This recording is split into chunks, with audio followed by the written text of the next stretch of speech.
Hello, বিকেবাসী চ্যানেলের পক্ষ থেকে স্বাগতম। আমরা প্রতিদিন এই কোম্পানিতে ইতিহাদ গার্বিয়া কোম্পানিতে কী কাজ করি সেইগুলো নিয়েই তুলে ধরলাম। আমরা প্রথমে সকালে ঘুম থেকে উঠা দেখা গেছে দাঁত ব্রাশ করি, খাই। তারপরে আমরা যে যার মতো করে আমাদের একটা ভাঙা বাস আছে, ওইটার মধ্যে বসি, সাইডে চলে যাই সুন্দর করে। আনন্দ ফুর্তি করতে করতে আমরা যাই সবাই একসাথে। অত্যন্ত মজার একটা বিষয়, ভালো লাগে।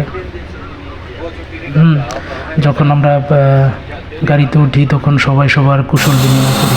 তারপর আমাদের কাজ থাকে এইখানে। আমাকে বলে আনছে যে ইলেকট্রিক কাজ দেওয়া হবে, কিন্তু ইলেকট্রিক কাজ দেয় নাই।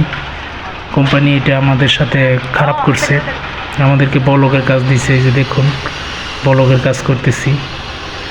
তো সৌদি আরব আসার আগে ভেবে চিন্তে আসবেন, এরকম প্রতারিত হবেন না। এজেন্সির সাথে ভালো করে কথা বললে তারপর আসবেন। আমিও বললে আসছি, কিন্তু দেখা গেছে আমারে অত্যন্ত কষ্টের কাজ দেওয়া হয়েছে। আমার সাথী ভিডিও করছে, অত্যন্ত ভয় পেয়ে ভিডিও করা হয়েছে। তো এই হলো পরিস্থিতি আর কি। সবাই ভালো থাকবেন।